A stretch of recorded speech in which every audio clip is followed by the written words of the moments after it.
সুপ্রিয় দর্শক আসসালামু আলাইকুম।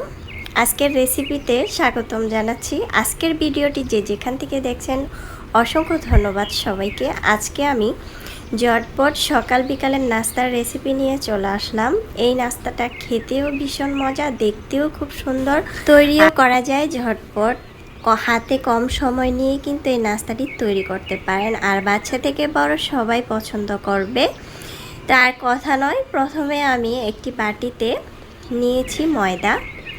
আমি এখানে ময়দা নিয়েছি 1 কাপ। তারপরে আমি ময়দার মধ্যে দিয়ে দিলাম 2 টেবিল চামচ তেল, রেগুলার রান্নার তেল। তারপরে আমি এখানে লবণ দিয়ে দিলাম 1/2 টেবিল চামচ। এখন ময়দার সাথে তেলটা ভালোভাবে আমি মেখে নিচ্ছি, যাতে সবগুলো ময়দার সাথে তেল মিক্স হয়ে যায়, আর মাখার পরে যেমন এরকম দলা হয়ে যায়, মুঠ করলেই যাতে এরকম হয়ে যায়। এখন আমি এটা মাখা হয়ে গিয়েছে, এখন দিয়ে দিব পানি। আমি এটা হালকা কুসুম গরম পানি দিয়েছি, আপনারা চাইলে শুধু ঠান্ডা পানি দিলে হবে, কোনো সমস্যা নাই। অল্প অল্প পানি দিয়ে আমি একটি গোলা তৈরি করে নেব। একবারে পানি দিলে কিন্তু আবার গোলাটা বেশি তরল হয়ে যেতে পারে, মানে নরম হয়ে যেতে পারে। এখন আমার গোলাটা কিন্তু খুব সুন্দরভাবে হয়ে গিয়েছে। এখন উপর থেকে একটু তেল দিয়ে এভাবে হাতে করে চেপে চেপে দিয়ে আমি একটু ঢাকনা দিয়ে ঢেকে রেখে দিব। এটা ঢেকে রেখে দেব আর অন্যান্য কাজ করে ফেলবো। এটা ততক্ষণ একটু রেস্টে থাকবে। চুলায় একটি প্যান বসিয়ে দিলাম। তারপরে আমি এখানে একটি ডিম ভেজে নিচ্ছি। প্রথমে 1 টেবিল চামচ তেল দিয়ে দিলাম, তারপরে ডিমটা দিয়ে দিলাম। প্রথমে 1 চিমটি লবণ দিয়ে ছিটিয়ে ডিমটাকে হালকা ভেজে নিয়ে একটু ভেঙে দিচ্ছি, দেখতেই পাচ্ছেন। এখন আমি দিয়ে দিব কিছু সবজি।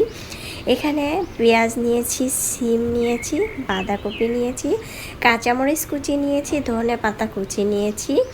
এখন এগুলো দিয়ে দিলাম। বাসায় যদি আরও অন্যান্য সবজি থাকে সেক্ষেত্রে কিন্তু আপনারা সেই সবজিগুলো অ্যাড করতে পারেন, যেমন গাজর, ক্যাপসিকাম, সব ধরনের সবজি কিন্তু এখানে দিতে পারেন, কারণ এখন শীতকাল, প্রচুর পরিমাণ সবজি পাওয়া যাচ্ছে। এখন আলু সিদ্ধ করে রেখেছিলাম 2টা, আলুটাও ভেঙে দিয়েছি।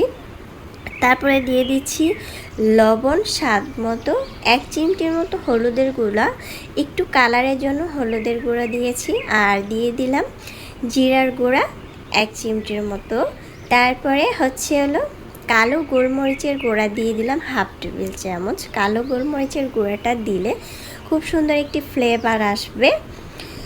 তারপরে নেড়েচেড়ে অনবরত নেড়েচেড়ে দিচ্ছি। আপনারা চাইলে এখানে মরিচের গুঁড়াটা দিতে পারেন, কারণ আমি এখানে কাঁচা মরিচ দিয়েছি, অনেক ঝাল হয়েছে, তা আর দেওয়ার প্রয়োজন নাই। মরিচের গুঁড়া আপনারা চাইলে দিতে পারেন। এখন আমার এটা ভাজা হয়ে গিয়েছে, এটা আমি উঠিয়ে নিয়েছি। তারপরে আমার এখানে ভাজিটা রান্না করতে 5 মিনিট লেগেছিল। ওই 5 মিনিটে কিন্তু আমার এটা গোলাটা খুব নরম সফট হয়ে গিয়েছে। এখন আমি আবারও এটাকে মেখে নিচ্ছি ভালোভাবে। দেখতে পাচ্ছেন গোলাটা অনেকটা নরম তুলতুলে সফট হয়ে গেছে। আর একটা সত্যি কথা কি বলতে, গোলা যত মাখবেন তত কিন্তু নরম হয়, ততটাই সফট হয়। তারপরে আমি একটু মেখে নিয়েছি, মেখে নিয়ে অল্প অল্প করে এভাবে করে নিচ্ছি, দেখতে পাচ্ছেন।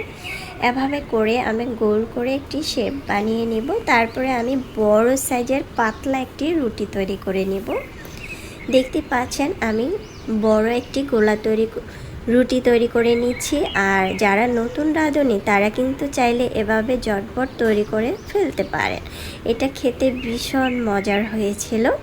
তো আমার রুটিটা কিন্তু অনেক বড় হয়ে গিয়েছে আর অনেকটা পাতলা হয়ে গিয়েছে। এখন আমি তেল হাতের মধ্যে নিয়ে সাইড দিয়ে এভাবে মেখে নিচ্ছি। তেলটা দিলে ভালো হয়, আপনারা চাইলে পানিও দিতে পারেন, কোনো সমস্যা নেই।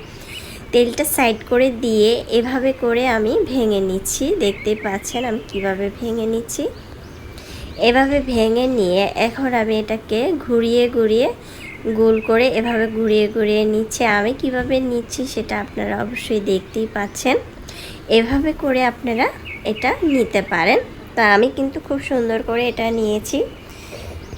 নিয়ে এখন আমি একটি ছুরির সাহায্যে এটা কেটে নিব। আপনারা চাইলে বাসায় ছুরি সুতা থাকলে সুতা দিয়েও কাটতে পারেন, কিন্তু আমি ছুরি দিয়ে কেটে নিয়েছি। দেখতে পাচ্ছেন খুব সুন্দর একটি ডিজাইন চলে আসছে। কিন্তু এখন আমি এভাবে হাত দিয়ে চেপে দিয়ে দিব। আর হালকা একটু ময়দা এভাবে মেখে নিব, তাহলে যে সুন্দর একটি রাউন্ড ডিজাইন আসছে সেটা থেকে যাবে। এখন আমি আবারও এটা বেলুন দিয়ে রুটি বানিয়ে নিব। আমি কিভাবে বানাচ্ছি সেটা অবশ্যই আপনারা দেখতে পাচ্ছেন। এভাবে দেখে আপনারা তৈরি করে নিতে পারেন যারা নতুন রাঁধুনি তাদেরকে বলছি। এখন আমি আলতো করে রুটি তৈরি করে নিচ্ছি, দেখতে পাচ্ছেন। হালকা একটু ময়দা ছড়িয়ে দিয়ে আমি কিন্তু খুব পাতলা একটি রুটি তৈরি করে নিয়েছি, দেখতে পাচ্ছেন। রুটিটা কিন্তু খুব সুন্দরভাবে পাতলা হয়ে গিয়েছে। এখন আমি হাতের তালুতে নিয়ে এভাবে নিয়ে তারপর আমি এখানে যে মিশ্রণটা তৈরি করে নিয়েছি সবজি ডিমের, সেটা দিয়ে দিলাম। চামচ দিয়ে 1 চামচ ভর্তি করে দিয়ে এভাবে করে ভেঙে নিচ্ছি। আমি কিভাবে ভেঙে নিচ্ছি দেখতেই পাচ্ছেন। এভাবে করে ভেঙে নিলে খুব সুন্দরভাবে কিন্তু এটা গোল হবে। আমি কিভাবে বানাচ্ছি সেটা আপনারা অবশ্যই দেখতেই পাচ্ছেন। এভাবে ঘুরিয়ে ঘুরিয়ে এভাবে নিব। আর আপনি চাইলে এভাবে এটা উঠিয়ে ফেলতে পারেন, মানে আটাটা উঠিয়ে ফেলে দিতে পারেন, কিন্তু না, এটা এভাবে জাতা মেরে তারপরে আবার একটু বেলে নিচ্ছি।